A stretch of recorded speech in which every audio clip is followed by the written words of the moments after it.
Sir আসতে পারি? প্রথম দিনেই ক্লাসে 5 মিনিট দেরি হয়ে যাওয়ায় কিছুটা সংকোচ নিয়ে অনুমতি চাইল ইরাম। ভেতরে স্মার্ট বোর্ডের সামনে দাঁড়িয়ে থাকা লম্বা লোকটা তাতে মুখ ঘুরিয়ে তাকালো। শ্যামলা মুখ, তীক্ষ্ণ গঠন, শান্ত চেহারা, চোখে গোল ফ্রেমের হালকা চশমা, পাতলা শরীর, তাতে ঢোলা সিল্কের নীল রঙের শার্ট এবং সাদা ফর্মাল প্যান্ট। ইরামকে দেখে চশমাটা আঙুলে একটু চোখে তুলে সে বলল, আমি আপনাদের trainer. You can call me mister Rushdi. Please coming. Iram মাথা দুলিয়ে ভেতরে ঢুকলো। তার জন্য নির্দিষ্ট করা টেবিলে বসে পড়ল। প্রত্যেকটা শিক্ষার্থী ট্রেনিংয়ের জন্য ল্যাপটপ দেওয়া আছে। সে নিজেরটা খুলল, আশেপাশে তাকালো। তার মতো আরও জন বিশেক রয়েছে এখানে। সামনে দাঁড়িয়ে থাকা ট্রেনার সোজা হয়ে দাঁড়ালো। পেছনে থাকা স্মার্ট বোর্ডে আঙুল ছুঁয়ে অ্যাপ্লিকেশন সেট করতে করতে সে বলল, আজকে আমাদের প্রথম ক্লাস, তাই আজ আমরা সকলের সঙ্গে পরিচিত হই। আমি Kaisan Rushdi, CSC graduate from Khulna University of Engineering and Technology. আশা করছি সামনের 3 মাস আমরা মিলেমিশে সুন্দরভাবে ক্যারিয়ারের কিছু গুরুত্বপূর্ণ অধ্যায় শিখব। এখন আপনাদের পালা। Let me C.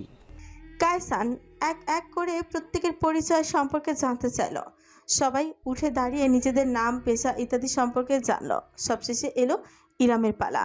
সে উঠে দাঁড়িয়ে বলল, ইরাম কিপ্রিয়া, মাস্টার্স ইন ফিজিক্স, জাতীয় বিশ্ববিদ্যালয়। পেশা আপাতত নেই, ক্যারিয়ার তৈরির জন্যই ফ্রিল্যান্সিং কোর্সে ভর্তি হয়েছি। Very good decision. আপনাকে তো চমৎকার একটা সিদ্ধান্ত নিতে কে উৎসাহ দিল ইরাম? আমার ছেলে মিস্টার। আশেপাশে সকলে ক্ষণিকের জন্য ফিরে তাকালো। এখানে বিবাহিত বেশ কয়েকজন রয়েছে। কায়সান সামান্য মাথা কাত করে তাকালো, তারপর মুচকি এসে বলল, so sweet, please sit down. Iram বসে পড়ল। কায়সান সোজা হয়ে পরনের প্যান্টের পকেটে 2 হাত গুজে সকলের উদ্দেশ্যে বলল, টোস টু ড্যান্স। চলুন শুরু করা যাক। প্রথমেই ইন্ট্রোডাকশন। ফ্রিল্যান্সিং আসলে কী জিনিস, কেন বর্তমানে আমাদের দেশে এটার এত ডিমান্ড, কিভাবে এই আয়ের ফলে ধীরে ধীরে এই সেক্টরও প্রভাবিত হতে শুরু করেছে, আজ আমরা সব কিছুই বিস্তারিত আলোচনা করব। তার সঙ্গে কোন কোন ওয়েবসাইট ব্যবহার করে আমরা ক্লায়েন্ট রিচ করতে পারি, কিভাবে পেমেন্ট রিসিভ করতে পারি, সব কিছুর একটা বেসিক ধারণা আজকের ক্লাসের বিষয়বস্তু। কায়সান পড়ানো শুরু করতে ইরাম সম্পূর্ণ ডুবে গেল ক্লাসের মাঝে। বেশ মনোযোগ দিয়ে সবকিছু শুনলো, কাজ করা শিখলো, কিভাবে কোন ফাংশন ব্যবহার করতে হয় তার ধারণা নিল। কায়সানের পর আরও একজন ক্লাস নিল। সব মিলে ক্লাস শেষ হতে হতে 4টা বেজে গেল। ছুটি হওয়ার সাথে সাথে চট চলতেই বাইরের দিকে হাঁটা দিল ইরাম। হাতে বেশ কিছু কাগজ, তার এসব হোমওয়ার্ক। বাড়িতে গিয়ে কাজ করে পরের দিন আবারও তৈরি করে এনে জমা দিতে হবে। ক্লাসের মাঝে বিশেষ খেয়াল না থাকলেও এখন ইজানের কথা মাথায় ঢুকে গেছে তার। কে জানে বাচ্চাটা কেমন আছে তাকে ছাড়া। প্রায় ছুটতে সে বাইরে চলেই যাচ্ছিল, ঠিক তখনই পেছন থেকে ডাকটা ফেসে এলো। ইরাম। ইরাম থমকে গেল, ঘুরে তাকালো পেছনে। ভীষণ অবাক হয়ে দেখলো কায়সান রুশদি এগিয়ে আসছে তার দিকেই। মিস্টার রুশদি? খানিকটা দ্বিধান্বিত কণ্ঠে বলল ইরাম। কায়সান হুচ করে এমনভাবে তার নাম ধরে ডেকেছে যে সে বিস্মিত হয়ে পড়েছে। তার মুখোমুখি এসে থামলো কায়সান, ঠোঁটে মোলায়েম হাসি মেখে বলল, খুব বিরক্ত করছি? জি না না না, আপনি কি কিছু বলতে চান? ক্লাসে কিছু ভুল করেছি আমি আজ? আপনি আমাকে এখনো চিনতে পারেননি, তাই না? এই প্রশ্নের পর ইরাম নিশ্চিতভাবে আরেক দফায় অনুভব করলো কায়সানকে সে আগেও কোথাও দেখেছে, কিন্তু কিছুতেই মনে করতে পারল না। বিব্রত বোধ করলো সে। আমাদের পূর্ব পরিচয় থেকে থাকলে দুঃখিত মিস্টার রুশদি, আমি আসলেই মনে করতে পারছি না। মনে করতে পারার কথাও নয়। সিরাজ স্যারের বিকাল 3টার ব্যাচ, সাইকেল রাইড, কামরুল মামার টঙের আড্ডা, সঙ্গে ছোট্ট সিঙ্গারার আসর, অনেক বছর আগেকার ব্যাপার, আজ শুধু স্মৃতি হয়ে রয়ে গিয়েছে। ইরামের চোখ জোড়া প্রসারিত হয়ে উঠল। মস্তিষ্ক ধীরে ধীরে স্মরণ করতে লাগলো বহু পুরাতন ধুলো জমা স্মৃতিগুলোকে। ক্লাস 6 কি 7-এর কাহিনী। গণিতে প্রাইভেট পড়া হতো সিরাজ স্যারের কাছে। তার বিকেলের ব্যাচে 10 জন শিক্ষার্থী ছিল। ইরামের চোখ জোড়া প্রসারিত হয়ে উঠল। মস্তিষ্ক ধীরে ধীরে স্মরণ করতে লাগলো বহু পুরাতন ধুলো জমা স্মৃতিগুলোকে। ক্লাস 6 কি 7 এর কাহিনী। গণিতে প্রাইভেট পড়া হতো সিরাজ স্যারের কাছে। তার বিকালের ব্যাচে 10 জন শিক্ষার্থী ছিল, কায়সান তাদের একজন। প্রায় 4 থেকে 5 বছর একসাথে টিউশন পড়তে পড়তে তারা সবাই যেন বন্ধুর চেয়েও বেশি কিছু হয়ে উঠেছিল। ছেলেদের সবার সাইকেল ছিল, সেই সাইকেলে মেয়েদের চাপিয়ে তারা রেস খেলতো। সপ্তাহের পকেট মানি মিলে মাঝে মধ্যে এদিক সেদিক ঘুরতে যাওয়া হতো। আর প্রায় কাউকে না কাউকে ভেঙে কামরুল মামার দোকানে চা সিঙ্গারা খাওয়া তো ছিল তাদের নিত্যদিনের ব্যাপার। এতটাই দৃঢ় বন্ধন ছিল তাদের মাঝে যে স্কুলের চেয়েও প্রাইভেটের ওই 2 ঘন্টা সময়ের জন্য ইরাম মুখিয়েই থাকতো। সেই লাজুক ছেলে কায়সান, যার সাইকেলের পিছনে বসে তার নিত্য রেস করা হতো, সেই কায়সানকে ভুলে গিয়েছে বলে ইরাম খানিক লজ্জাও পেল। সরি, আসলে আমি ভুলেই গিয়েছিলাম। আপনাকে দেখে আমার মনে হয়েছিল আগেও কোথাও দেখেছি, কিন্তু ঠিক হিসাব মিলিয়ে উঠতে পারিনি। কতটা বদলে গিয়েছেন। চোখ পিটপিট করলো ইরাম। না চাইতেও কায়সানকে আপাতমস্তক পর্যবেক্ষণ করলো। লাজুক লজ্জাপতি পাতার মতন সেকেন্ডে সেকেন্ডে নেতিয়ে যাওয়া ছেলেটি প্রায় 6 ফুট উচ্চতার অধিকারী। আজ শরীরে কোনো মেদ নেই, পাতলা গড়ন, চশমার আড়লে সুচারু চাহনি, নিজেকে দেখানোর ভঙ্গিমাও আত্মবিশ্বাসী। যে ছেলে স্যার পড়া জিজ্ঞেস করলো পাড়া শর্ত তোতলাতে থাকতো, সেই ছেলে আজ এতগুলো মানুষের সামনে দাঁড়িয়ে প্রভাব নিয়ে কথা বলে যায়। অবাক তো হওয়াই উচিত। ইরামের কথা শুনে একটুখানি হাসলো কায়সান, ঝুঁকে এসে জানালো, ইটস টোটালি ফাইন। আপনি আমাকে মনে না রাখলেও স্মরণ করতে পেরেছেন, এটাই তো সৌভাগ্য। তা বলুন, কেমন আছেন? অজান্তে এই করিডোর ধরে ধীরে ধীরে ধীর পায়ে পাশাপাশি হাঁটতে শুরু করলো ইরাম এবং কায়সান। আমি তো ভালোই আছি। আপনাকে দেখে কেন যেন দ্বিগুণ ভালো হয়ে গেলাম। কেন কেন? এই যে আমাদের লজ্জাবতী আজ সিংহ পুরুষ, আপনার পরিবর্তনের রহস্য কি? খিলখিল করে শব্দ তুলে হাসলো কায়সান। যদিও দুজনের মাত্র মিনিট খানেক আগেই নতুন করে পরিচয়, তবুও মনে হচ্ছে যেন তারা সেই ছোট্টবেলার বন্ধুই রয়ে গিয়েছে আজও। কায়সান মাথা কাত করে এক নজর ইরামকে দেখে বলল, একই প্রশ্ন আমিও আপনাকে করতে পারি। সেই চঞ্চল আমচোর লিচু চোর ফিমেল মাস্টার ছেলেটি আজ এত ভদ্র শান্ত যে, এই পরিবর্তনের রহস্য? ইরাম খানিক মলিন হাসল। সব পরিবর্তন সুখকর নয়, সময়ের সাথে সব বদলে যায়। আমি সময়ের সাথেই তো চলি, বাইরে যেতে পারি না। ছেলের নাম কি রেখেছেন? কথা বলার বিষয়বস্তু দুঃখকর হয়ে উঠেছে দেখে বিষয়টা পাল্টালো কায়সান। ইরাম তাতেই খুশি হলো, মৃদু হাসি নিয়ে বলল, জান, ইরাম ইয়াং, মাশাল্লাহ, কি চমৎকার। কত বয়স পুচকুটার? I can already picture him, a very beautiful, so like you. 4.5 মাস। বাইরের দিকে চলে এসেছে ইরাম, প্রায় ঘুরে দাঁড়িয়ে সরাসরি কায়সানের দিকে তাকালো সে এবার। অনেক হয়েছে আমার কথা, আপনার কি খবর? আজকাল মিলিয়ন সাবস্ক্রাইবারের ইউটিউব চালানো আর কম্পিউটার কোর্স করানো ছাড়া আর কি করছেন? পরিবারের সবার কি অবস্থা? আন্টি ভালো আছেন? কায়সানের হাসিটা হালকা ভাঁজা পড়লো, মাথা হেলিয়ে সে বলল, গত বছর আম্মু। শেষ করতে পারলো না কায়সান। ইরাম একটি ঠকিল, দুঃখিত হয়ে বলল, ইন্নান ইলাহি ওয়া ইন্না ইলাহি রাজিউন। আমি খুব সরি। কায়সান মাথা নাড়ালো। ব্যাপার না, সবাইকে একদিন চলে যেতে হয়, কেউ আগে কেউ বা পরে। ইতিমধ্যে বাইরে এসে পড়েছে তারা, অথচ কায়সান যাচ্ছে না। ইরামও কথোপকথনে নিযুক্ত। সিঁড়ি বেয়ে নামতে নামতে কায়সান জিজ্ঞেস করল, আপনার কি খবর? বিয়ের পর সংসারে বিজি হয়ে গিয়েছেন? নাচটা আজকাল করা হয়? ইরাম থমকে গেল, তার শরীর বরফের মতো জমে গেল বুঝি। বেশ অনেকটা সময় সে কোনো উত্তরই করতে পারল না। ব্যাগের হাতলে আঙুল চেপে ফেলল। কায়সান তার সব প্রতিক্রিয়া খুঁচিয়ে খুঁচিয়ে খেয়াল করলো। পরক্ষণে একটি হাত বাড়িয়ে ইরামের কাঁধে তুলে দেওয়া ওনার একটা অংশ নিজের হাতের মুছোয় নিয়ে এলিয়ে দিয়ে বলল, মানুষ মরে যায়, মৃত্যু মানুষের ধর্ম, কিন্তু স্বপ্নের কখনো মরণ হয় না, তাকে শুধু খুঁজে নিতে হয়। ইরাম কোনো কথা বলতে পারল না। বিকেলের মিষ্টি আলোর মাঝে দাঁড়িয়ে নিষ্পলক চেয়ে রইল কায়সানের শ্যামলা মুখপানে। বৌদি, আপনার ক্লাস শেষ? হঠাৎ করে ভেসে আসা প্রশ্নটা ইরাম চমকে উঠল। সে এবং কায়সান উভয় ফিরে তাকালো। কিছু দূরে পার করে রাখা গাড়ির সামনে দাঁড়িয়ে আছে অনুরাগ। ছোটে মৃদু হাসি, পরনে স্যুট প্যান্ট এবং চাই, বোঝা যাচ্ছে নিজের কাজের জায়গা থেকেই এসেছে। অনুরাগ, তুমি? অনুরাগ কাছে এগিয়ে এলো। এক নজর কায়সানকে দেখে শেষমেশ পুনরায় ইরামের দিকে ফিরে চালালো। জি, আপনাকে বাড়ি পৌঁছে দিতে এসেছে। চ্যাপ চ্যাপ করে তাকিয়ে থাকলো ইরাম। দুপুরে আফটার দিয়ে গেল, এখন অনুরাগ নিয়ে যাচ্ছে। কি অদ্ভুত, তার পেছনে কতজন লোক লাগানো হয়েছে, আশ্চর্য। কায়সান ইরামকে বলল, ওকে, আমার 5 মিনিট পরে আরও একটা ক্লাস আছে, আমি তবে যাচ্ছি ইরাম, আগামীকাল দেখা হবে। ইরাম মাথা দোলালো। কায়সান আর দাঁড়ালো না, লম্বা লম্বা পা ফেলে হেঁটে চলে গেল অনুরাগের সঙ্গে। গাড়ির দিকে এগোতে এগোতে ইরাম জিজ্ঞেস করল, তোমাদের বন্ধুদের আজ কোনো কাজ বাজ নেই? সবাই সবকিছু ছেড়ে হঠাৎ আমার বডিগার্ডগিরি শুরু করেছো কেন? ইরামকে গাড়ির ভেতর তুলে দিয়ে অনুরাগ চোখ নাচিয়ে একটা কথাই বলল, বসের নির্দেশ। তোমাদের বসটা কি মিস্টার চেরাগ আলী ওরফে গেঞ্জি সর্দার? অনুরাগ ইরামের প্রশ্নের উত্তর করলো না, হাসতে হাসতে সিটে বসে। রাস্তার অপর পাশের গাড়িতে বসে আছে সাইবান।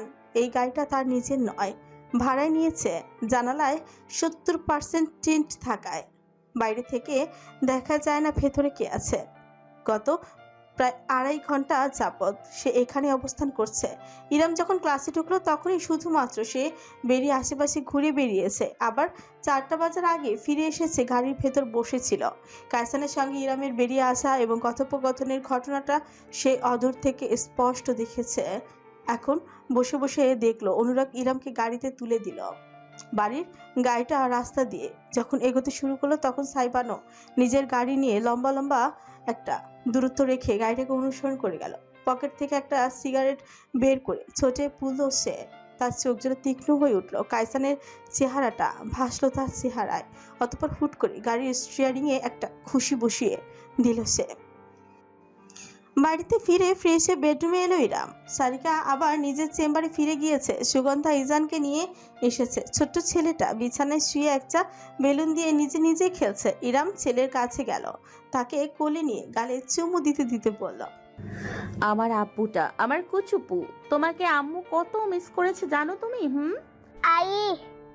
ইরামের গালে গাল ঘষতে লাগলো ইজান। হাসলো ইরাম। ছেলের সমস্ত চেহারা চুমুর বর্ষণ ঘটিয়ে দিতে দিতে বলে গেল, ফুপির সাথে লক্ষ্মী হয়েছিলে? একটু দুষ্টুমি করনি তো? ফুপিকে জ্বালাওনি তো? না, এই তো আমার বাবাটা, আমার জাদুটা, আমার লক্ষ্মীটা। আম্মু তোমাকে কত ভালোবাসে। ইজান মায়ের কাঁধে লেপচে রইল একেবারে। ইরাম ছেলেকে নিয়ে বেশ খানিকক্ষণ আদরের সময় কাটালো, যেন যে সময়টা সে কাছে ছিল না সেই সময়টুকু পুষিয়ে নিল। তারপর ইজানকে বিছানায় রেখে উঠে দাঁড়ালো সে। আজকে গুসু গুসু করব আমরা গরম পানি দিয়ে। ইজান সোনা গুছু করবে, তাই না? গোসলের কথা শুনে ইজান লাফিয়ে উঠল। এই একটা মাত্র সময় যখন সে পানির কাছাকাছি থাকতে পারে। পানি তার সব থেকে প্রিয় খেলনা, এতটাই যে গোসু শব্দটা শুনলেই এখন উত্তেজিত হয়ে পড়ে। ছেলের আচরণ দেখে মনে মনে বেশ আনন্দিতই হলো ইরাম। টেবিলের কাছে সরে এসে দাঁড়ালো। এখানেই ইজানের শুকনো পোশাক ভর্তি বাস্কেট রাখে সে। তবে আজ হতবাক হয়ে খেয়াল করলো বাস্কেটের নির্দিষ্ট জায়গায় নেই। মাথা কাত করে এদিক সেদিক তাকালো। বারান্দা কিংবা কোথাও ঝোলানো কোনো কাপড় অবশিষ্ট নেই। ব্যাপার কি, বাস্কেট গেল কোথায়? অন্য কোথাও রেখেছে বলেও তো মনে পড়ছে না। এই তো সকালেই তো শুকোতে দেওয়া কাপড়গুলো এনে বাস্কেটে ভাঁজ করে রাখলো সে। তন্ন তন্ন করে গোটা রুমে খোঁজা হয়ে গেল ইরামের, কিন্তু কোথাও সে বাস্কেটটা খুঁজে পেল না। এদিকে ইজান অধৈর্য হয়ে উঠেছে। ছোট ছোট হাত পা ছুড়ে গুঙিয়ে যাচ্ছে, যেন জননীকে তাড়া দিচ্ছে। কিছুক্ষণ চুপচাপ ভেবেও কুল কিনারা করতে পারলো না ইরাম। শেষমেশ সুগন্ধাকে ডেকে জিজ্ঞেস করার কথা ভাবলো। ঠিক যেই মুহূর্তে সে ডাকতে গেল তখনই তার চোখে পড়লো উপরের দিকে। রুমটার ইন্টেরিয়র খুবই আধুনিক, তাই দেয়ালের একদম উপরে কিছু বক্স ক্যাবিনেট দেওয়া হয়েছে। ভারী এবং অপ্রয়োজনীয় কিছু, যা বছরে একবার দুবার ব্যবহার হয়, গুছিয়ে ভুলে তুলে রাখার জন্য। সেই ক্যাবিনেটগুলোর উপরে তাকের মতন করে ফাঁকা জায়গা। সেই জায়গায় তাকের উপরে ইজানের বাস্কেটটা। হতভম্ব হয়ে গেল ইরাম। ওই বাস্কেটে কি হাত পা গজিয়েছে? ওই উপরে উঠলো কিভাবে? এখানে সেখানে পড়ে থাকলে সে মেনে নিত, কিন্তু এত পড়ে আছে যে ইরাম সোফায় উঠে দাঁড়ালেও নাগাল পাবে না। সে কি ঘুমিয়ে করে গোলা ব্যাঙের মতন লাফ দিয়ে বাস্কেট উপরে রেখেছে? অসম্ভব। এ নিশ্চয়ই অন্য কারো কাজ, যে কাজ সুগন্ধা, সামিয়া, সারিকা কেউ করবে না, করার প্রশ্নই আসে না। কেউ অত উঁচু নাগালি পাবে না। ঠিক এমন মুহূর্তে রুমে ঢুকলো সাইপান। ইরামের দিকে তাকালো না অবধি, আপন মনে হেলে দুলে হাঁটতে হাঁটতে ক্লোজেটের কাছে গিয়ে দাঁড়ালো। ড্রয়ার খুলে এমনভাবে কিছু খুঁজতে লাগলো যেন এখানে থাকতে বই গিয়েছে তার। বেরিয়ে যেতে পারলে মঙ্গল। ইরাম এক নজর সাইবানের দিকে তাকালো, পরক্ষণে বাস্কেটের দিকে। বুঝতে আর বাকি রইল না তার। আলাদিন, বাস্কেটটা একটু নামিয়ে দাও না। এই একটা বাক্য শোনার আশায় একজনের কান পৌঁছে যাচ্ছে। সেটা তার খুব ভালো করে জানা আছে। সেদিনের ঝগড়ার পর থেকে সাইবান এখন পর্যন্ত তার সাথে একটা কথাও বলেনি আজ নিজ থেকে। সেক্ষেত্রে ইরামকে দিয়ে কথোপকথনের শুরু এর চেয়ে ভালো কোনো পন্থাই হয় না। হুট করে এই শয়তানি ভর করলো ইরামের মাথায়। শাড়ির আঁচল টেনে কোমরে গুছল সে। গাছের ডালের খেলোয়াড় কি বুঝবে পাতার খেলোয়াড়ের কামাল? ইচ্ছাকৃতভাবে খানিকটা জোরে উচ্চারণ করলো ইরাম। সাইবান কান খাড়া করে স্পষ্ট শুনল। দ্বিধাগ্রস্ত হয়ে পেছনে তাকিয়ে হতভম্ব হয়ে গেল। ইরাম চেনে একটা চেয়ার টেনে রেখেছে তাকের নিচে, সেটার উপর আবার একটা টুল। সেই টুলের উপর দুটো শক্তপোক্ত কাঠের মোটা বক্স। তর তর করে উঠে গেল সে উপরে। এক পাশের দেয়ালের থামে ভর দিয়ে ভারসাম্য রেখে অপর হাতটা তুলে ছুঁয়ে দিল বাস্কেটের ঝুলে থাকা হাতলটায়। সাইবানের চোয়াল ঝুলে পড়লো।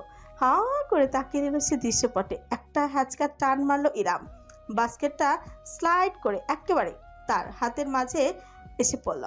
সেটাকে উপর থেকে মেঝেতে ছুঁড়ে রেখে বিজয়ের ভঙ্গিতে হাত ছাড়লো ইরাম। একটু চালাক না হলে দুনিয়াতে টেকা মুশকিল। সরাসরি সাইবানের দিকে তাকালো সে। ছেলেটার মুখ মহাবিস্মিত, আতঙ্কিত, ব্যর্থ, পরাজিত, জর্জরিত। ক্লোজেটের দরজায় পিঠ ছেঁকে পরাজিত সৈনিকের ভঙ্গিতে শির দ্বারা ঝুঁকে দাঁড়িয়ে রইল সাইবান, যেন কেউ ভ্যাকুয়াম ক্লিনারের দিয়ে ময়লার বদলে তার সবটুকু আত্মার শক্তি শোষণ করে নিয়েছে। বাদরের ঝিঁ বান্দর নেই। সাইবান ফিসফিস করে উচ্চারণ করলেও ইরাম স্পষ্ট শুনতে পেল। আপন মনে বিজয় হাসি হাসল সে। ধীরে ধীরে সব ধাপ পেরিয়ে অবশেষে চেয়ারের উপর এসে নেমে দাঁড়ালো সে। এতক্ষণ যাবৎ তর তর করে সফল হওয়া আত্মবিশ্বাস বেড়ে গিয়েছে তার। বিনা চিন্তায় মেঝেতে পা রাখতে গিয়েই হঠাৎ করেই একটা অঘটনে ঘটিয়ে ফেলল সে। হাঁটুতে ধাক্কা খেয়ে চেয়ারের উপরে বসানো টুল নড়িচড়ে উঠায় ইরাম ভারসাম্য হারিয়ে ফেলল। সে দুলে উঠতেই চেয়ারটাও নড়ে উঠলো ভয়ানকভাবে। ইরামের পা হড়কে গেল। অদূর থেকে দৃশ্যটা দেখলো সাইবান। সব কিছু ফেলে তৎক্ষণাৎ বিদ্যুৎ গতিতে এগিয়ে এলো সে। এক দীর্ঘ লাফে ইজানের ওপর দিয়েই বিছানার টপকে অপর পাশে পৌঁছালো সে। খেয়ালও করলো না কত মুগ্ধতা নিয়ে বড় বড় চোখে প্লেন উড়ে দেখতে যাওয়ার মতন করে পিতাকে উড়ে যেতে দেখে হাততালি দিচ্ছে ইজান। ইরাম অজান্তে চিৎকার দিয়ে উঠল। ও ফাক। সাইবানের অস্ফুট কণ্ঠস্বর। ইরাম চোখ বুজে ফেলল। বুঝতেও পারল না কি হচ্ছে, শুধু মনে হলো ক্ষণিকের জন্য হাওয়ায় ভাসছে তার শরীর। তারপরে পাথরের মতন শক্ত কিছু একটা সঙ্গে ধাক্কা লাগলো তার। একজোড়া শক্ত শক্তিশালী বাহ জড়িয়ে গেল তার শরীর জুড়ে। তারপরে মেঝেতে থাপ্পাস করে পড়ল সে। কারো বুকের উপর এতটা জোরে আছড়ে পড়েছে দুজনেই যে থপ্পাস করে একটা শব্দ হলো, সঙ্গে চাপা গোগানে। ইরাম নড়ে চড়ে করে উঠল। নিজের ঠোঁটের নিচে নরম কিছু একটা অস্তিত্ব টের পেল। ঝট করে চোখ জোড়া খুলে গেল তার। সঙ্গে সঙ্গে জমে গেল সে। তার ঠিক নিচে সাইবান বড় বড় চোখ মেলে তাকিয়ে আছে এমনভাবে যেন বৈদ্যুতিক শক খেয়েছে। ইরাম বাকরুদ্ধ হয়ে আবিষ্কার করলো হঠাৎই নড়ে ওঠায় তার ঠোঁট জোড়া আলতোভাবে সাইবানের ঠোঁট ছুঁয়ে গিয়েছে। বুঝতে পেরে তৎক্ষণাৎ মুখ দূরে সরিয়ে নিল সে। হাঁপাতে হাঁপাতে সাইবানের মুখের দিকে চেয়ে রইল। সরি, আমি ইচ্ছে করে করিনি। সাইবান রোবটের মতন পড়ে আছে, তার চোখ নড়াচড়া করছে না, হাত পা শিথিল, মনে হয় যেন নিঃশ্বাস অবধি নিচ্ছে না। হুট করে পুতুলের মতন হাত তুলে ইরামকে নিজের উপর থেকে সরিয়ে উঠে বসলো সাইবান। একটা শব্দও উচ্চারণ করলো না। নেশার ঘরে থাকলে মানুষ যেমন করে হেলে দুলে হাঁটে, তেমনি টলতে টলতে সাইবান রুমের বাইরে চলে গেল। উঠে দাঁড়িয়ে বুকে চেপে ধরে হতভম্ব হয়ে দাঁড়িয়ে রইল ইরাম। এইমাত্র কি হয়ে গেল এখানে? হৃদযন্ত্র থামছেই না তার, অস্বাভাবিকভাবে দৌড়াচ্ছে ঘোড়ার মতন। সেকেন্ডের মাথায় ইরামের কানে আরেক দফায় ধপাস করে একটা শব্দ ভেসে এলো। তারপরে সুগন্ধার চিৎকার। আম্মা, ভাইজান সিঁড়ি দিয়ে পিছলাইয়া পইড়া গেছে। আউচ, আস্তে।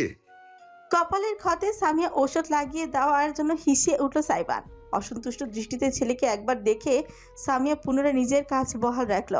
গতকালের ব্যান্ডেজটা খুলে নতুন ব্যান্ডেজ লাগিয়ে দিতে দিতে তিনি বললেন, আমাদের বাসাটা কি হঠাৎ স্লিপারি হয়ে গেল, যেখানে সেখানে শুধু পিছলে যাস?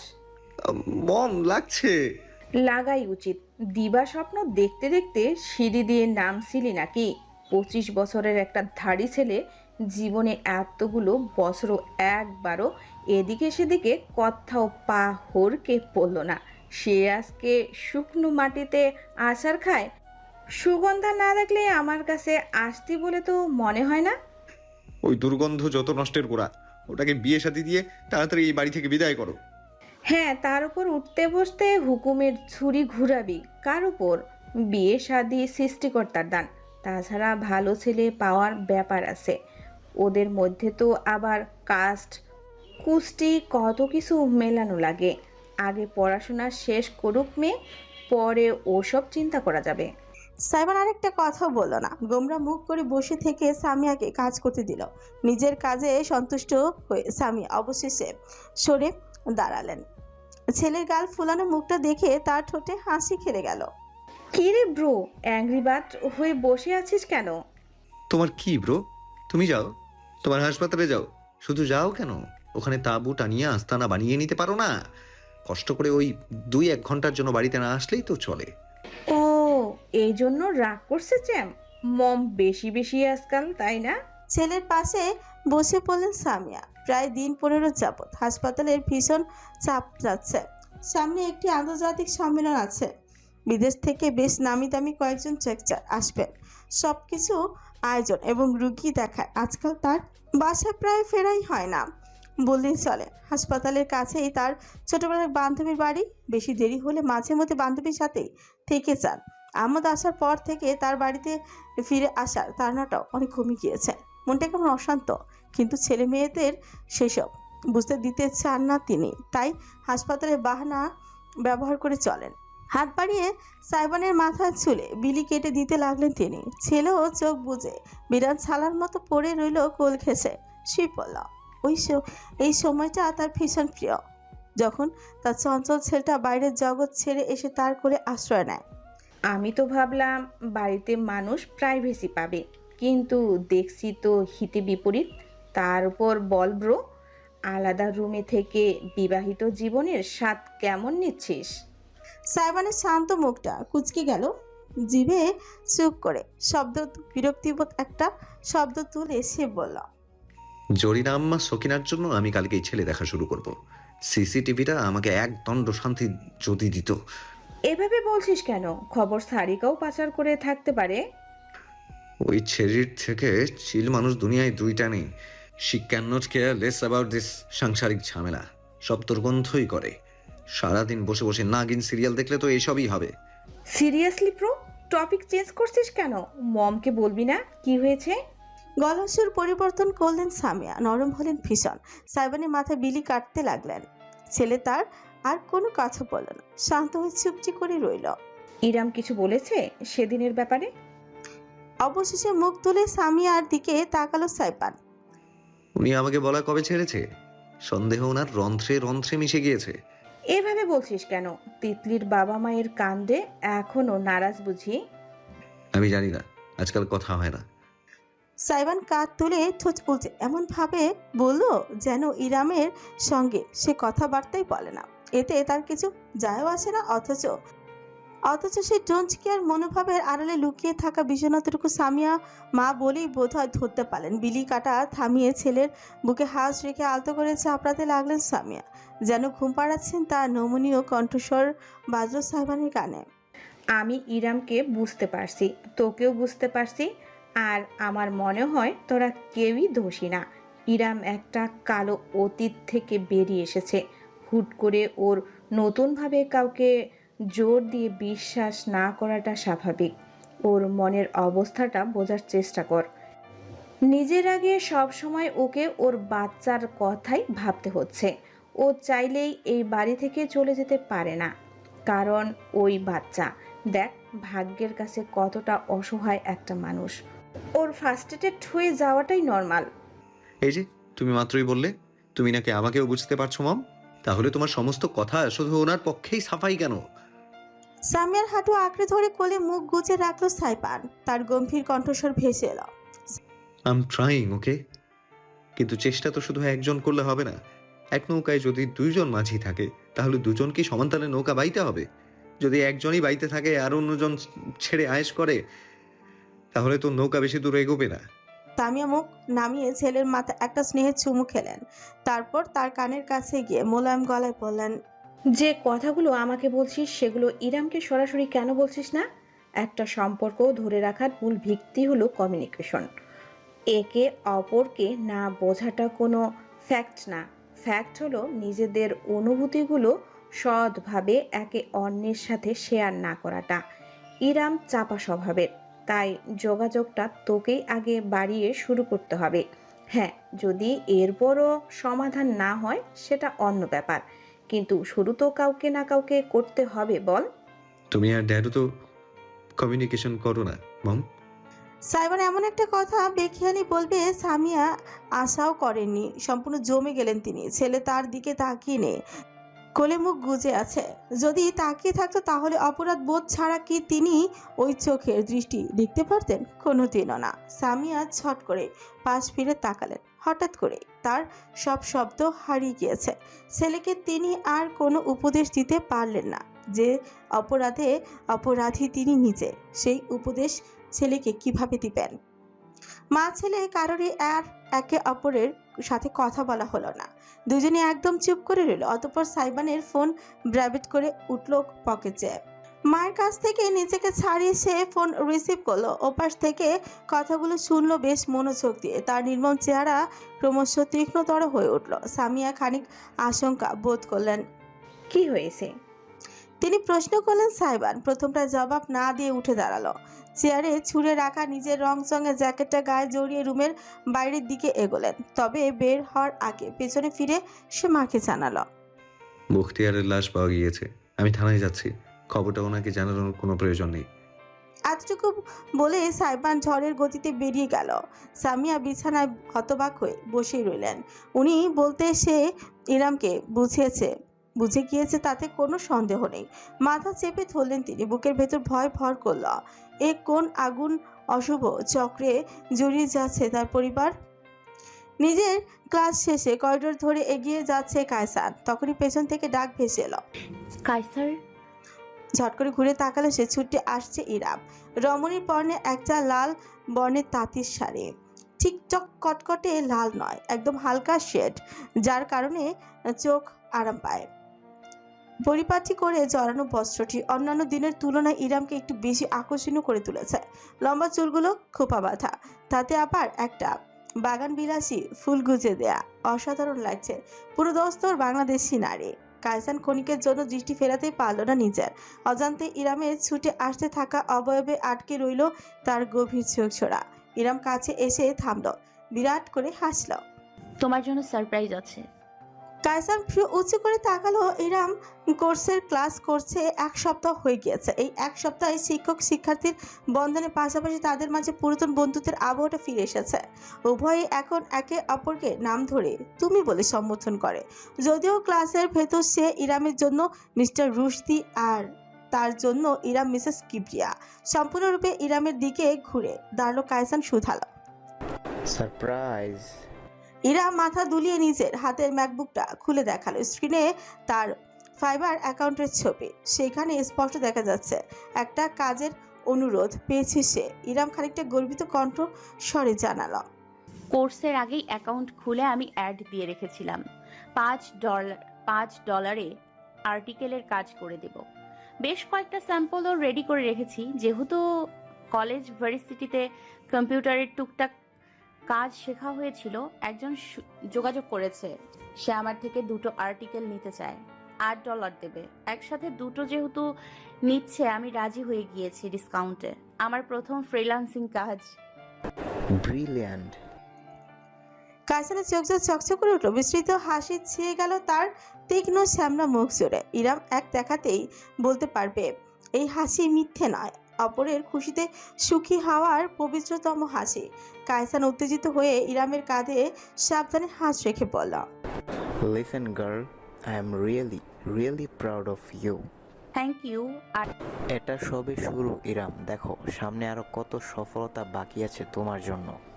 তোমার প্রথম কাজের জন্য আমার শুভকামনা। তবে বেশ কিছু ব্যাপার অবশ্যই মাথায় রাখবে যাতে কোনোভাবেই স্ক্যাম না হয়ে যাও। প্রথমত, পেমেন্টের একটা অংশ রিসিভ করে তারপরেই কাজ দেবে, এর আগে অতি বিশ্বাস করে দিয়ে দিবে না।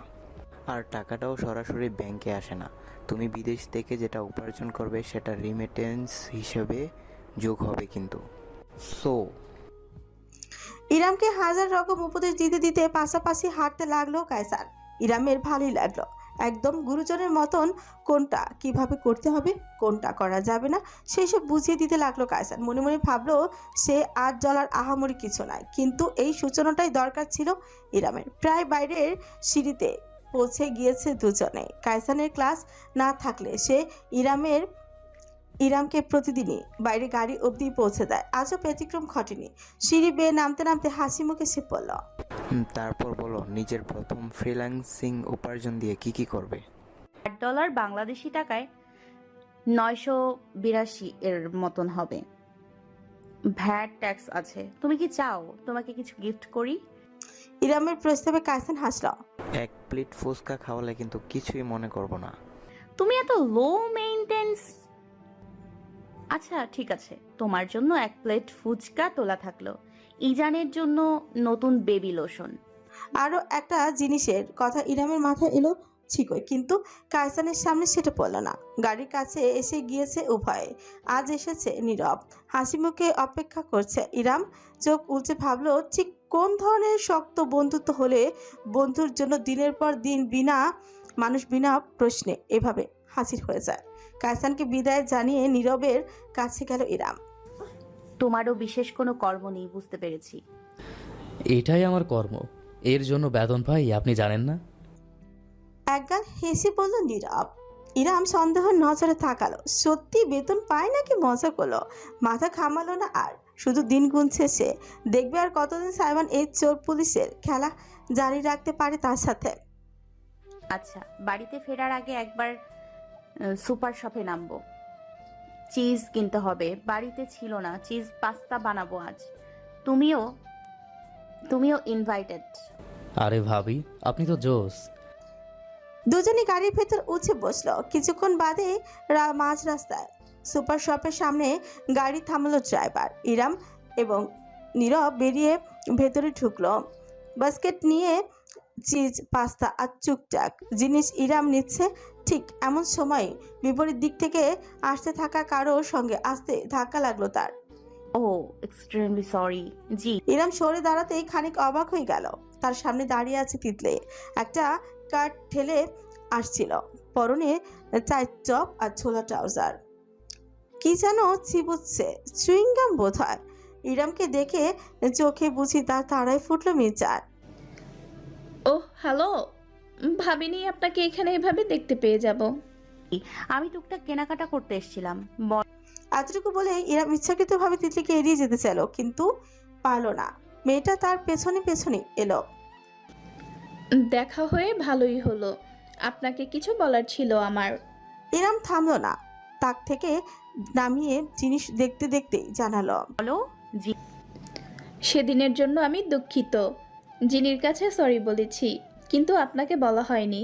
তিনি আজ খানিকটা অবাক হলো ইরাম। এবার ফিরে তাকালো তিতলির দিকে। মেয়েটা মাথা ঝাঁকিয়ে বলল, ওহ সাইবান, ওর আলাদিন নামটা খুব সুন্দর না? আলাদিনের রূপকথার জিনকে মিলিয়ে ওকে ডাকি জিনি। After all he is special. আচ্ছা। শান্তভাবে মোকাবেলা করার চেষ্টা করলো ইরাম, নিজের কাজে মনোযোগ দিল। তিতলি বলে গেল, দেখুন, আপনার কাছে অস্বীকার করার কিছুই নেই। এসব বিষয়ে লুকিয়ে রাখা উচিত না। আমি আগে জিনিকে পছন্দ করতাম, বাবা মাও বুঝতে পারতো। এই জন্যই তারা ওই দিন সাহস করে আমাকে না জানিয়ে আগ বাড়িয়ে বিয়ের প্রস্তাব নিয়ে গিয়েছিলেন। পুরোটাই আমার দোষ, কাজের চাপে ওর বিয়ের বিষয়টা শেয়ার করা হয়নি। আমার বাবা মায়ের কোনো দোষ ছিল না, আমি এজন্য ক্ষমা চেয়েছি এবং চাইছি। তবে আপনি আমার বাবা মায়ের সঙ্গে যে ব্যবহার করেছেন সেটা কিন্তু বেয়াদবি ছিল। থমকালো ইরাম। তিতলির কথার মাঝে কোনো ভুল নেই, প্রত্যেকটা বাক্য সত্যি এবং সৎ। এতটা সৎভাবে উপস্থাপন, সূক্ষ্মভাবে ঘটনাগুলো স্তরে স্তরে মস্তিষ্কে সাজানো, এক প্রকার চ্যালেঞ্জ। সেই চ্যালেঞ্জ তিতলির আছে, সে ভালো মতোই বুঝে গেল। একটি নিঃশ্বাস ফেলে সে, দেখ তিতলি, আমারও ওনাদের সাথে বেয়াদবি করার ইচ্ছা ছিল না, কিন্তু হঠাৎ করে বাড়ি বয়ে এসে কেউ আমার হাজবেন্ডকে নিয়ে মন গড়া স্বপ্ন বুনলে তুমি কি করবে? মেয়ে হিসেবে ভেবে দেখো, আশা করি বুঝে যাবে। আর আমি আমার অধ্যত্ব স্বীকার করে নিচ্ছি, আমার মাথা তখন গরম ছিল, তাই আমার পক্ষ থেকে তোমার বাবা মাকে সরি বলো। কোনোদিন দেখা হলে আমি নিজে থেকেই বলবো। হাজব্যান্ড হিসেবে আদেও মানেন ওকে? ইরাম এত কিছু বলল অথচ তিতলি শুধু ওই অংশটুকুই ধরে দেখে সে ভ্যাবাচাকাই খেয়ে গেল। ফ্রিকুচকে খানিকটা বিরক্তি এবং চাপা ক্রোধ নিয়ে তাকালো। মানে কি বলতে চাইছো তুমি? এটাই যে বৈবাহিক সম্পর্কে বিশ্বাস না থাকলে কিছুই টেকে না। ইরাম বরফের মতন চেয়ে রইল তিতলির দিকে। তিতলি অবশ্য বেশ স্বাভাবিক। সে তার থেকে বেশ কিছু রেডিমেড নাস্তার প্যাকেট নামিয়ে কার্টে রাখতে রাখতে বলল, আমি আপনাদের মাঝে তৃতীয় ব্যক্তি, তবুও না বলে পারছি না। আপনি যেমন ভাবছেন যিনি তেমন না। হ্যাঁ, একটু রকচটা চঞ্চল বটে, তবে লয়ালও। ও জানে কিভাবে বাউন্ডারি দিতে হয়। এটাও বুঝতে পারছি আপনার অতীত সম্পর্কে ট্রমা থেকে বেরিয়ে আসাটা কষ্টকর। তবে অনুরোধ থাকবে, অতীতের দোহাই দিয়ে বর্তমানকে একই স্টেরিওটাইপে ফেলবেন না। অতীত? কি জানো তুমি আমার অতীত সম্পর্কে? আপনার এক্স হাজব্যান্ড পরকীয়া করতো, রাইট? এজন্য জিনিকে বিশ্বাস করতে আপনার কষ্ট হচ্ছে। মেয়ে হিসেবে আপনার কষ্ট আমি বুঝতে পারছি। আপনার প্রতি পূর্ণ সমর্থনও আমার আছে। তবে আপনার জন্য যেন অন্য কেউ বিনা দোষে কষ্ট না পায়, সেই বিষয়টা দেখাও আপনার দায়িত্ব। ইরাম আর একটা শব্দ উচ্চারণ করতে পারল না। ধারো চোখে চেয়ে তিতলির দিকে, একটা না, বিনা বাক্যে। এমন সময় ঘটনাস্থলে উপস্থিত হলো নীরব। সে এতক্ষণ যাবৎ দরজার কাছে দাঁড়িয়েছিল, এখন এসে তিতলির বলা শেষ কথাগুলো শুনে ফেলেছে। দ্রুত সে উভয় রমণীর মাঝে দাঁড়ালো। সে হাত তুলে তিতলির কাঁধে রেখে সরিয়ে দিয়ে গম্ভীর গলায় পড়ল, ব্যাক অফ ব্রো, এবার বাড়াবাড়ি করছিস। ওহ, তুইও এখানে? যিনি বডিগার্ডের ডিউটিতে রেখেছে নাকি? শাট আপ তিতলি, একটু বেশি কথা বলিস তুই। নীরবে চোখে স্পষ্ট সতর্ক সংকেত দেখা গেল, তাতে হাত তুলে পিছিয়ে গেল তিতলি। আমি শুধু সাহায্যই করতে চাইছিলাম। নীরব আর পাতা দিল না, ইরামের দিকে ফিরল। তার হাত থেকে বাস্কেট নিয়ে ক্যাশিয়ারের দিকে যেতে যেতে বলল, আপনি প্লিজ আসুন ভাবি, দেরি হয়ে যাচ্ছে। আপনাকে বাড়িতে পৌঁছে দিয়ে আমি কাজে যাব। ইরাম শেষ এক পলক তিতলির দিকে তাকালো, আর একটা কথাও বলল না। হন হন করে হেঁটে চলে গেল। তার হাঁটার ভঙ্গি এবং দুই হাত শক্তভাবে মুঠো পাকানোর দৃশ্যও যে কেউ বুঝতে সক্ষম। ভীষণভাবে রেগে গিয়েছে সে। এবার ডাইনিং টেবিলে বসেছে। আজকে ভাত খাওয়ার ইচ্ছে নেই তার। সারা সকাল বাইরেই ছিল। পিৎজা অর্ডার করেছে সে, সঙ্গে বিশাল বড় কোলা। গ্লাসে কোলা ঢেলে আঙুল মোটকে আয়েশ করে যখনই পিৎজা কামড় বসে, ঠিক তখনই বাড়ির ভেতর ঢুকলো ইরাম। সাইবার নিজের জায়গা জমে গেল, চ্যাপচ্যাপ করে চেয়ে রইল, কারণ ইরামকে মোটেও স্বাভাবিক দেখাচ্ছে না। চোখের দৃষ্টি ভীষণ উদ্ভ্রান্ত মেচার, কেমন যেন ধোঁয়াশা চোখের মাঝে। শান্ত নির্মল মুখটা গাঢ় আধার, চলনে তীক্ষ্ণতা, শাড়ি পরার সত্ত্বেও বিন্দুমাত্র কোমলতা নেই। হন হন করে হেঁটে আসছে যে ঘূর্ণিঝড় হয়ে। সাইবানি ভ্রু উঁচু হলো, তবে সে আর কিছুই করার সুযোগই পেল না। হাতে ম্যাকবুকের ব্যাগটা ইরাম ঠাস করে টেবিলের উপর রাখলো। তারপরই এসে হুট করে সাইবানের শার্টের কলার টেনে ধরল। একটা মেয়ের গায়ে এত শক্তি থাকতে পারে, সাইবান আজ ইরামকে না অনুভব করলে কোনোদিন হয়তো টের পেত না। এক ঝটকায় চেয়ার থেকে টেনে তাকে দাঁড় করিয়ে ফেলল ইরাম। ক্রুদ্ধ চোখে চেয়ে খুঁজে উঠল, আমার অতীত নিয়ে কথা বলার অধিকার তোমাকে কে দিয়েছে? সাইবান হতভম্ব হয়ে পড়ল। চোখ মেলে অসহায়ের মতন তাকিয়ে রইল সে অর্ধাঙ্গিনীর দিকে। ইরাম তার কলার ধরে ছাকিয়ে ছাকিয়ে চেঁচিয়ে উঠল, আমার এক্স হাজবেন্ড পরকিয়া করে, আমার প্রেজেন্ট হাজবেন্ডের সাথে আমার ঝগড়া চলে, এটা বাইরের মানুষ জানবে কেন? কেন জানবে? কেন জানবে আলাদিন? জবাব দাও আলাদিন। তোমার এত বড় স্পর্ধা তুমি আমার অগোচরে ঘরের কথা বাইরে পাচার করো? You idiot, irresponsible, immature, unsufferable boy. Shut the fuck up right now, selfish one. পাল্টা চিৎকার করে উঠল সাইবানও। দুইজনই যেন আজ দুজনার মাথা খুইয়ে বসেছে। ইরাম তাও যা গলা নিচে রেখেছিল সাইবান একটু নিয়ন্ত্রণে রাখলো না।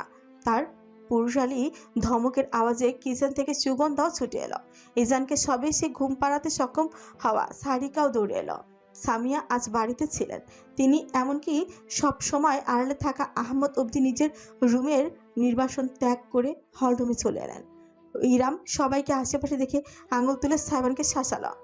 গলা নিচে, একদম নিচে। ও সাইবানের হাত খপ করে ধরে ফেলো সে। উদ্দেশ্য স্বামীকে চেনে বেজমে নিয়ে যাওয়া। সকলের সামনে এসব বলতে ইচ্ছুক নয় সে, না তো ইচ্ছুক পশুর মতন ঝগড়া করতে। কিন্তু সাইবান আজ বোধহয় খুইয়ে বসেছে এতদিন যাবৎ তার সঙ্গে কথা না বলা, অভিমান করে থাকা, পর্যাপ্ত আগ্রহ এবং যত্নের অভাবে তার মানসিক অবস্থা সম্পূর্ণ ভেঙে পড়েছে। ঝটকা দিয়ে নিজের হাত ছাড়িয়ে নিল সে। পাল্টা হুঙ্কার দিয়ে ইরামকে সে বলল, মা লাগেন আমার, হ্যাঁ মা লাগেন আপনি আমার। আমি আপনার বাচ্চা, যখন ইচ্ছা যেখানে ইচ্ছা আপনি আমার মাথার উপর ফাটবেন আর আমি চুপচাপ দেখে যাব, তাই ভাবেন আপনি?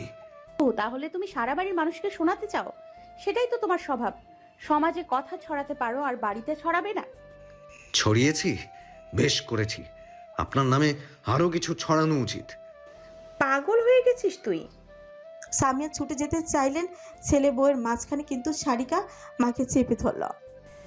ওদের সমস্যা, ইন্টারফেয়ার করো না। আজকে ফেটেছে যখন ফাটতে দাও। সত্যি বলুক অন্তত একে অপরকে।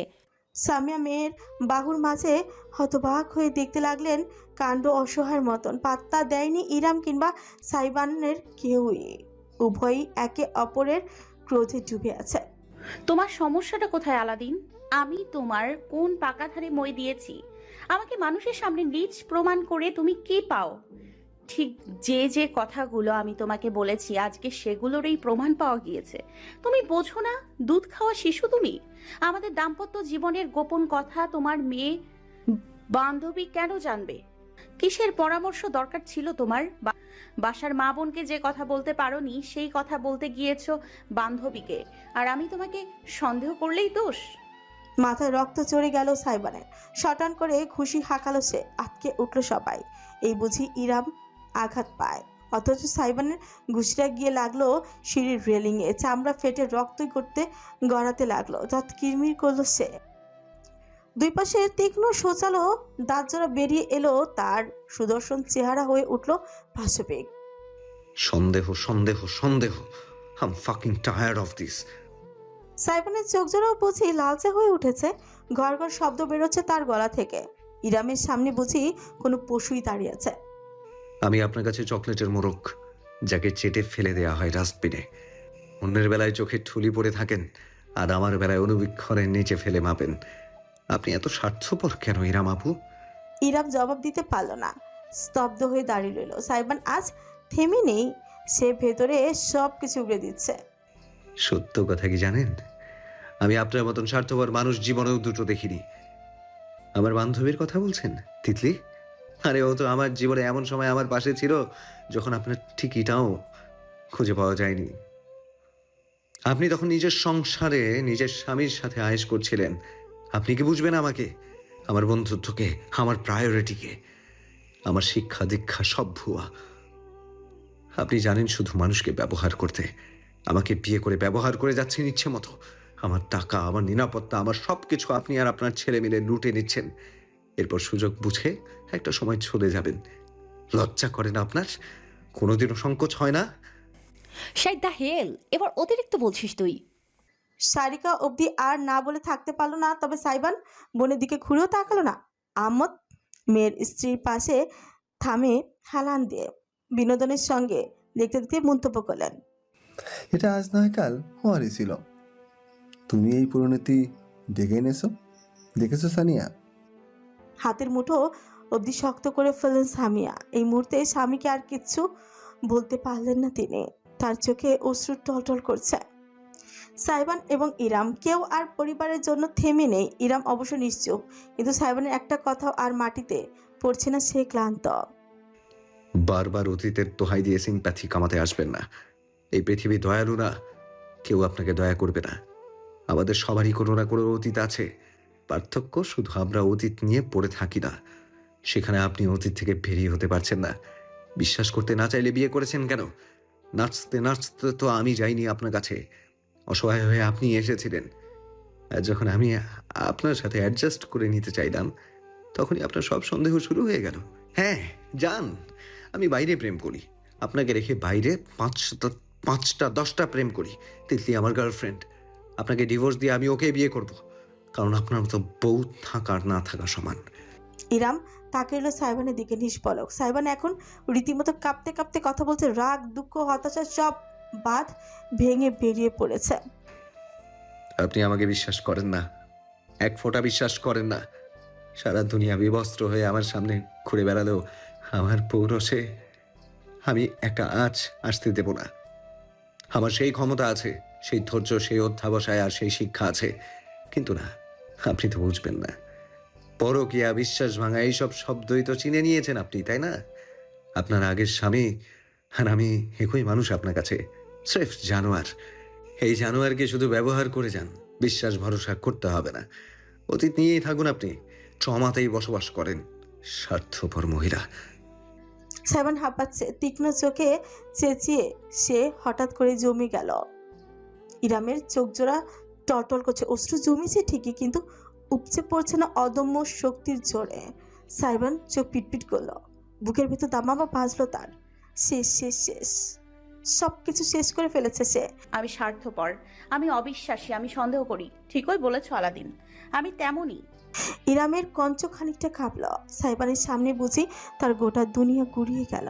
হাত তুলল সে, কিন্তু ইরামকে ছুঁয়ে দেওয়ার আগে সেই হাত খপ করে ধরে ফেলল ইরাম। তাকে টানতে টানতে সিঁড়ি বেয়ে উপরে নিয়ে গেল। বাড়ির প্রত্যেকটা সদস্য স্তব্ধ হয়ে শুধু তাকিয়ে থাকতে পারল। একটা বাক্য খরচ না করে ইরাম সাইবানকে সোজা নিজেদের বেডরুমে নিয়ে এলো ধাক্কা দিয়ে, ভেতরে ঢুকে দরজাটা বন্ধ করে দিল। সাইবান ভারসাম্য হারিয়ে বিছানায় বসে পড়ল। ফিরে তাকালো, তার মুখোমুখি হয়ে দাঁড়ালো ইরাম। ডাগর ডাগর চোখে তীব্র ক্ষোভ এবং অশ্রু নিয়ে অত্যন্ত ঘৃণার চোখে দেখলো সে সাইবানকে। স্বামী তুমি আমার, তাই আমার শরীর দেখার অধিকার জন্মেছে তোমার। আপু, বিড়বিড় করতে পারলো শুধু সাইবান। অতঃপর অবিশ্বাস্য ঘটনাটা ঘটলো। এক টানে বুক থেকে শাড়ির আঁচল সরিয়ে ফেল ইরাম, জিপার খুলে ছিলে করে ফেল ব্লাউজ। সাইবান ছট করে দৃষ্টি সরিয়ে চোখ বুঝে ফেলল। The hell you are doing? আমার দিকে তাকাও আলাদিন। ইরামের আদেশে চোখ খুলতে বাধ্য হলো সাইবান। অত্যন্ত সংকোচ নিয়ে মুখ ঘুরিয়ে তাকালো, সেখানেই তার পৃথিবী থমকে গেল। ইরামের কোমরে একটা হালকা ক্ষতের দাগ, কাপড় সরিয়ে ফেলায় তার উন্মুক্ত উদর জুড়ে লম্বা একটা তীক্ষ্ণ দাগ দেখা গেল, যেন অনেক সময় নিয়ে যত্ন করে মাংস কাটা হয়েছে। বুকের দিকটায় ঢেউ খেলানো এলোপাথারি পোড়ার দাগ, আরও অনেক কিছুই আছে, কিন্তু সাইবান দেখার সাহস পেল না। তার হৃদস্পন্দন থমকে গিয়েছে। ইরামের অশ্রু অবশেষে ঘুরিয়ে পড়ল নিজের বুকে, হাত চেপে সে বলল, যে পুরুষ নিজের মুখে ভালোবাসার কথা বলতে বলতে শরীরের এই দাগ দিতে পারে, সেই পুরুষ জাতিকে এত সহজে বিশ্বাস করি কি করে বলতে পারো আমার আলাদিন? অতীত দ্রুত পা চালাচ্ছে ইরাম। ঘড়ির কাঁটায় রাত প্রায় 10:30। আজকে স্কুলে সাংস্কৃতিক অনুষ্ঠান ছিল। সে শিক্ষিকা হিসাবে আয়োজনের দায়িত্ব ছিল। অনুষ্ঠান শেষে অফিস থেকে বেতন তুলে ফিরতে ফিরতে এত দেরি, এমন দেরি বেশ অনেকদিন বাদেই হলো। শায়ের আঁচল মাথায় তুলে ঘোমটা দিয়ে এগুলো সে। এলাকার মুরব্বীগণ এই সময় রাতের খাবার শেষে হাঁটতে বেরোন। মোড়ের টং দোকানে চা সিগারেট আড্ডা মাতেন। আজও ব্যতিক্রম নয়। 3-4 জন বৃদ্ধ এবং মধ্যবয়স্ক পুরুষদের একটা দল আয়োজ করে চা খেতে খেতে আলাপ করছে। ইরাম রাস্তার অপর পাশ দিয়ে যাচ্ছে। ঘোমটাটা একটু লম্বা করে টেনে দিল এবার। মুরব্বীদের দৃষ্টিতে পড়তে চায় না, কিন্তু পড়তে হলো। সঙ্গে সঙ্গে আড্ডার বিষয় বদলে গেল। বুঝলেন রফিক মিয়া, মায়া মানুষ 20তেই বুড়ি, 30-এ দাদি। বিয়া শাদি ছাড়া মায়াগো সুখ নাই, সংসার ছাড়া কোনো গতি নাই। আজকালকার মায়াগো দেখছেন, কেমন বেড়া মানুষের মতন এদিক সেদিক উড়া বেড়ায়, রাত বেড়াতে রাস্তায় রাস্তায় হাঁটে, এরপর অঘটন ঘটলে সব পুরুষগো দোষ। আরে তুই মায়া মানুষ, তোর ইজ্জতের চিন্তা নাই? ঠিক ঠিক। অদূর থেকে হেঁচে গেল আসরের আলোচনার বিষয়বস্তু যে ইরাম স্বয়ং, এটা বুঝতে আর তার কারো বেগ পোহাতে হলো না। পাত্তা না দিয়ে সে হাঁটার জোর বাড়ল। ঠিক তখনই ডাক ভেসে এলো এক মুরব্বীর। কি গো ইরাম্মা, আইলা কোন দিক দিয়া? গুরুজন উত্তর না দিলে বেয়াদবি হবে, তাই ইরাম থামলো, খানিকটা কাছে এগিয়ে গিয়ে সালাম দিল। আসসালামু আলাইকুম। এই তো স্কুলে আজকে ফাংশন ছিল, তাই একটু দেরি। রাহাত আর ইহান মিয়া কি তোমারে আনতে যাইতে পারে নাই? একলা মানুষ রাত বিরক্ত, খালি দৌড়াদৌড়ি করে বিপদ আপদ হইলে। রাহাত তো এখন কাজ করে, ইহানও পড়াশোনায় ব্যস্ত। ব্যাপার না চাচা, আল্লাহ যার সাথে থাকে তার ভয় কিসের? এই ভাই কইরা তো যৌবনটা ধ্বংস করলা। তা মোকলেস মোল্লার পোলার সাথে নাকি তোমার সম্বন্ধ চলতেছিল? আগাইছে আমগো জানাইও মাইয়া, তোমার অভিভাবকই তো এক প্রকার। তোমার একটা গতি হইলে আমার শান্তি পাই। ইরাম একটি ঠকিল, ভীষণ অস্বস্তি হলো তার। উত্তর মোকলেস মোল্লার ছেলের সাথে তার সম্বন্ধ আরো 1 মাস আগেই ভেসে গিয়েছে, সেটা আর জানালো না।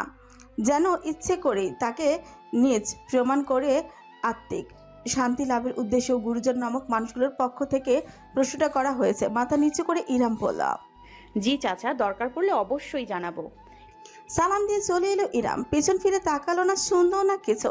তাকে ঘিরে এলাকায় গাল গপের অভাব নেই। একমাত্র মেয়ে যে 30 ছুঁয়ে এখনো বিয়ের পিড়িতে বসতে পারেনি। সমাজের মানুষগুলো জন্য যে সে বিশ্বের অষ্টম আশ্চর্য, ঠিক তেমনি কটাক্ষের বস্তু। বছর বছর ধরে এইসব ইরামের গায়ে সয়ে এসেছে, এখন আর বুকে লাগে না। এতগুলো বছর যখন একটা পরিবারের পেছনে দিয়েছে, তখন আর কিছুটা সময় ক্ষতি কি? যদিও ইরামের আজকাল মনে হয় সে আজীবন এই সংসারটার ঘানি বই বাঁচবে। আর 5টা মেয়ের মতন তার নিজের সংসার বলে কিচ্ছু কোনোদিন হবেই না।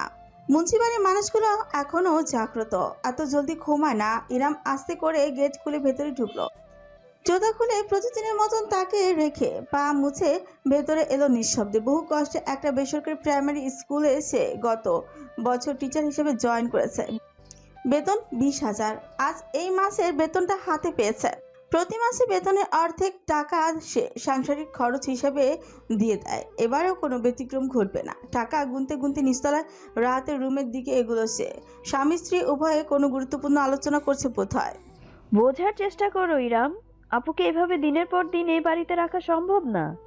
আড়াল থেকে শোনার ইচ্ছে না থাকলেও ইরাম নিজের নামটা শুনে থমকালো। রাতের স্ত্রী মিথিলা নরম গলায় স্বামীকে বলছে, দেখো রাহাত, আমাকে কুটনি ভাইয়ের বউ ভেবো না, আমি শুধু বাস্তবতা বলছি।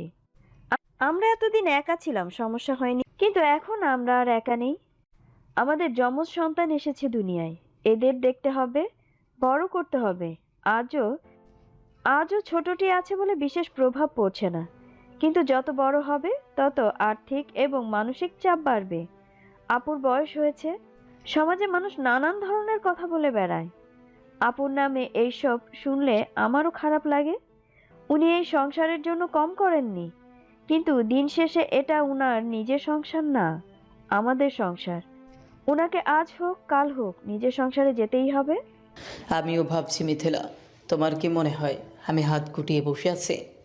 বাবা নেই, আমার উপরেই তো দায়িত্ব এই সংসারের। নিজের বোনকে ভালো হাতে তুলে না দিয়ে শান্তি পাই, কিন্তু কিছু তো হচ্ছে না। আপুর বয়সের জন্য এমনিতেও সম্বন্ধ পাওয়াটা মুশকিল। যাও বা আসছে দ্বিতীয় বিয়ে, আগের বাচ্চা আছে, প্রবাসী, মধ্যবয়স্ক বৃদ্ধ, আমি কিভাবে এগোই? রাহাত বলল। মিথিলা মাথা ঝাঁকিয়ে ব্যক্ত করল, তো কি হয়েছে? মানুষ কি দ্বিতীয় বিয়ে করে না নাকি? ওই ছেলেদের সংসার অন্য কোনো মেয়ে করে না? দ্বিতীয় বিয়ে কোনো ব্যাপার না, আগের বাচ্চারাও ব্যাপার না। আপুর বয়স হিসেবে ঠিকই আছে এসব। এখন তো তুমি কচি ছেলে পাবে না, কচি ছেলের আপুকে কেনই বা বিয়ে করবে? অদ্ভুত। তুমি যাই পাও তাই বিবেচনা করে দেখো। শুধু ভালো ঘরের মোটামুটি ব্যক্তিত্ববান ছেলে হলেই হবে। বিয়ের পর মেয়ে মানুষকে এমনিতেই অনেক কিছু অ্যাডজাস্ট করে চলতে হয়, যেমন আমি করছি। ইরাম এমন সময় দরজা নক করলো, যেন মাত্র এসেছে। মিথিলা এবং রাত উভয় নিজেদের সামনে নিল। আস্তে করে ইরাম ভেতরে ঢুকলো, মলিন হাসি মেখে তাকালো।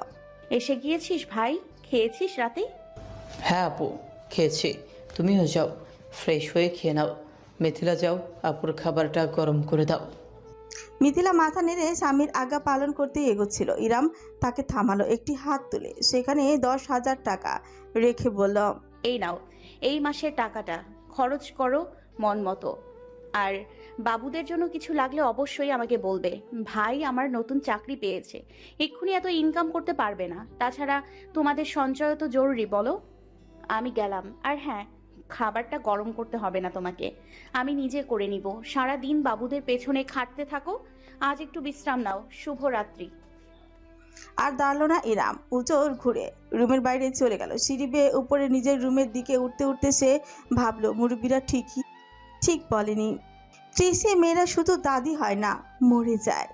ঠিক 2.5 মাসের মাথায় যখন ইরামের জন্য সম্বন্ধটা আসলো, তখন সে আর বিশেষ বিবেচনা করেনি। পাত্র নিজে থেকে রাহাতের মাধ্যমে বাড়িতে প্রস্তাব পাঠিয়েছে। নাম অরণ্য মির্জা সওদাগর। রাহাতের ভাষ্যমতে বিরাট এক ব্যবসায়ী। গাজীপুরে নাকি 3টা ফ্যাক্টরি আছে। বয়সটাও ইরামের কাছাকাছি। বড় ঘরের ভদ্র সন্তান। সমস্যা হলো এতিম। বাবা মা আত্মীয় স্বজন বলতে 3 কুলে কেউ নেই। এত বড় একজন মানুষ ইরামের মতন কাউকে নিজে থেকে বিয়ে করতে চাইছে, ব্যাপারটা সন্দেহজনক মনে হলেও এতিম শোনার পর থেকে সেটা খানিক ধামাচাপায় পড়ে গিয়েছে। এত চিন্তা করে কি হবে, দেখা করা যাক, কথা বললেই না হয় বোঝা যাবে। আজ তাই একটা ক্যাফেতে বসেছে ইরাম। মিথিলার তোড়জোড়ের কারণে হালকা পাতলা সাজাও হয়েছে। ব্লক পিঞ্চের সালোয়ার কামিজ, খোলা চুল আর কাজল টানা চোখ। যে আছে সে বাইরের দিকে অন্যমনস্ক হয়ে। ঠিক এমন সময় কণ্ঠটা কানে এলো তার। কি আছে ওই দেয়ালে যা জেকে বসেছে আপনার খেয়ালে? এমন কাব্যিক কথা প্রথমবারে ইরামের মনোযোগ আকর্ষণ করে নিল। ঝট করে ফিরে তাকালো সে। দণ্ডায়মান এক সুঠাম সুদর্শন ব্যক্তি, ক্রিম বর্ণের শার্ট আর কফি বর্ণের ফর্মাল প্যান্ট। ক্ষণিকের জন্য ইরাম বাকরুদ্ধ হয়ে গেল। পুরুষ মানুষ এতটা আকর্ষণীয় এবং সুদর্শন হতে পারে তার আগে জানা ছিল না। ছবিতে রাহাত দেখিয়েছে ব্যক্তিকে, কিন্তু ছবির চাইতে বাস্তবে মানুষটা আরো বেশি মনোমুগ্ধকর। ইরাম নিষ্পলক চেয়েই রইল। টানা চোখ জোড়া সম্পূর্ণ কালো নয়, যেন অতি হালকা বাদামির মিশেলে আছে তাতে। তীক্ষ্ণ চোয়াল ক্লিন শেভ করে এসেছে আজ, বোঝাই যাচ্ছে। চুলগুলো জেল দিয়ে ব্র্যাক ব্রাশ করে রাখা, একগুচ্ছ লুচিয়ে পড়েছে কপালের উপর। ইরামের বুঝতে বাকি রইল না তার সামনে দাঁড়িয়ে আছে অরণ্য মির্জা সওদাগর। মিস্টার মির্জা। অস্ফুটে স্বরে বলে উঠে দাঁড়াতে নিল ইরাম। তাকে ইশারা করে বসিয়ে নিজে বিপরীতে দিকের চেয়ার টেনে বসতে বসতে অরণ্য বলল, ও প্লিজ জাস্ট কল মি অরণ্য। আপনার নামটা সুন্দর, অরণ্য। আপনার চাইতে বেশি নয় ইরাম। একটি শক্ত ঢোক গর্তকরণ করলো রমণী। জীবনে প্রথমবারের মতন বুঝি অন্তরের একটা থুকথুক অনুভূতি হলো। অরণ্য সবার প্রথমে অর্ডার দিয়ে দিল, নিজের জন্য কফি, ইরামের জন্য চা। ওইটার চলে যেতে ইরাম জিজ্ঞেস করল, আপনি কিভাবে জানলেন আমার চা পছন্দ? অরণ্য হাঁটুর উপর হাঁটু তুলে রহস্যময় হেসে বলল, আপনি প্রতিদিন স্কুলের ক্যান্টিনে বসে 1 কাপ পিওর রং চা খান, আন্দাজ করাটা কঠিন কিছু না। ইরাম ফুসকে ফেল। আপনি আমাকে ফলো করেন নাকি? না করলে বিয়ের প্রস্তাব পাঠাতাম কিভাবে বলুন? একগাল হাসলো অরণ্য। ইরাম সেই হাসির দিকে তাকালো। লোকটাকে হাসলে এত সরল লাগে কেন? অরণ্য ঝুঁকে এসে টেবিল কোণে ছিকিয়ে জানালো, চিন্তা করবেন না, আমি স্টকার না। আপনার স্কুলের পাশে আমার একটা নির্মাণা বিধান ফ্যাক্টরি আছে। ও, AMS ট্রেডার্স, ওটা আপনার? ওটার কাজেই গেছিলাম এক ঘোর বর্ষার দিনে। বিল্ডিংয়ের বারান্দায় দাঁড়িয়ে দেখলাম এক রমণী বাইরে এলো স্কুলের গেট থেকে। নিজের মাথায় ছাতা ধরার বদলে বাচ্চাদের মাথায় ছাতা ধরে সে তাদের তুলে দিল গাড়ি অবধি। অতপর ভিজে গেল তার শাড়ি, জড়িয়ে গেল আমার মন, হয়ে গেল চোখে চোখে অন্তরের আলাপন। এবার না হেসে পারল না ইরাম। তার চোখ জোড়া আনন্দে চকচক করে উঠল। গালে লালিমা ছেয়ে গেল। বাইরে স্নিগ্ধ সূর্যের আলো মুখে প্রতিফলিত হতে অদ্ভুত একটা আভা ছড়ানো যেন চারিপাশে। অর্ণ মন্ত্রমুগ্ধের মতন দেখল যেন ইরামের চাইতে মনোমুগ্ধকর কোনো বস্তু তার চোখে এর আগে দর্শন করেনি। বুকে হাত দিয়ে অরণ্য মোলায়েম কণ্ঠে বলল, আস্তে আস্তে। বিয়ের আগেই কি হার্ট অ্যাটাক করাবেন আমায় প্রিয়? ইরাম তির্যক হাসল। আপনাকে কে বললো আমি আপনাকে বিয়ে করতে রাজি হচ্ছি? হবে না? তবে কি আপনার জন্য আমার 1000 বছর অপেক্ষার চাদর বিছিয়ে বসতে হবে? যদি শেষ ভাগে তোলা থাকে কাজী, তবে আমি সহস্র বছর অপেক্ষা করতে রাজি। আপনি এত দারুণ দারুণ সব কবিতা বানান কিভাবে? আপনি আমার কবিতা